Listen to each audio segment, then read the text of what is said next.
The deal with Hamas is a deal with the devil. It is an absolute disaster to think that a war that Israel was winning against these monsters has now been stopped, what they're calling a ceasefire, for political expediency. It's just a tragedy which runs contrary to our Jewish values. The Torah commands us that if you're going to wage war against someone, especially a war of defense, you cannot stop that war until you win, which means until you bring the enemy to a full and complete state of surrender. Ceasefire is effectively giving up. It is our hope and prayer that Israel be able to finish this war. But hear what Douglas Murray has to say about this particular ceasefire, this hostage deal. I want to ask you about the ceasefire deal between Israel and Hamas. We've already seen the first of some of the hostages being released. But Douglas, in your view, will this really ever truly end this war?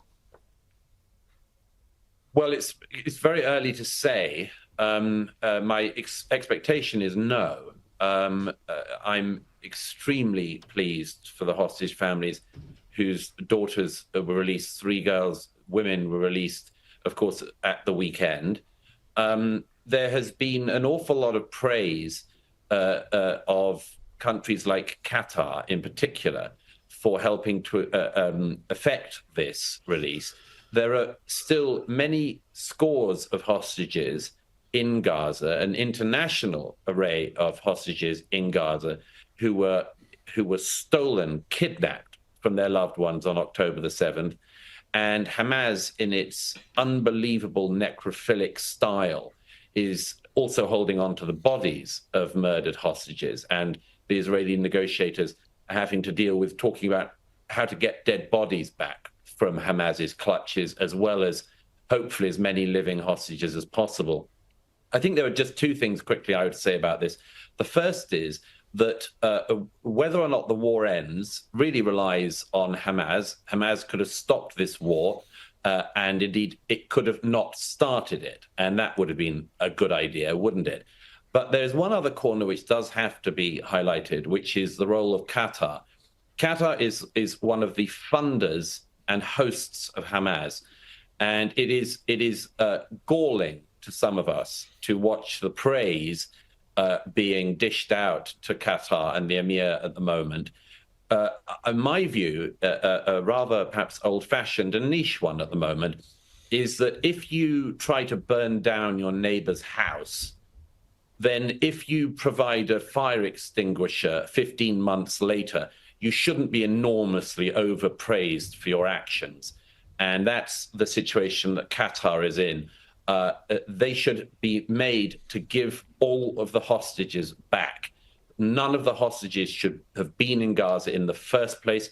They were stolen, and it's high time that all of them were given back. And I hope the Trump administration will make it clear that that is its priority. So far, they've been very strong on that, but it requires regional partners to do their bit and not to play this double-dealing game that countries like Qatar have. Yeah, absolutely. Spot on as always. Douglas Murray, really good to speak with you. Thank you so much for joining me on the show this evening. Whilst our hearts go out to the families of the hostages and, of course, to the hostages themselves, then we hope and pray that these hostages are still alive. We're waiting very soon to get some answers about which of these hostages are still even alive. We don't even know. But whilst our hearts and prayers go out for these hostages, and we're just delighted for the families, the Torah does give us guidance about what and how we're supposed to behave in such incredibly difficult times, in gut-wrenching challenges. The Torah tells us, and remember, this is not the first time that there's been a hostage deal in Jewish history. Anytime that states or governments or kings needed a ransom, needed to fill their coffers, they would kidnap some Jews or important Jews, and then they would hold them ransom until the Jewish community paid for them.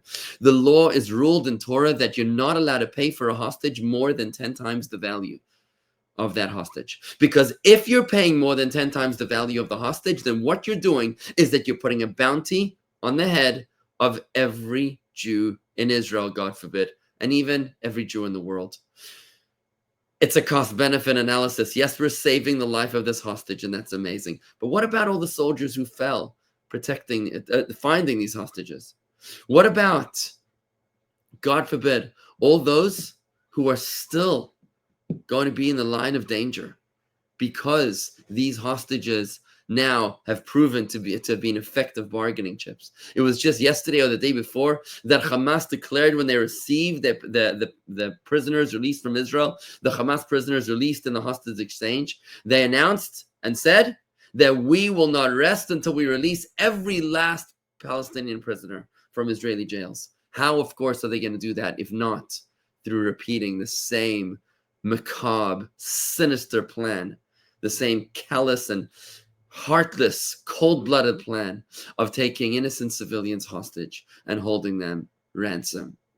May God Almighty inspire our leaders to realize that strength is what brings peace, because peace never, ever comes through weakness and through vulnerability.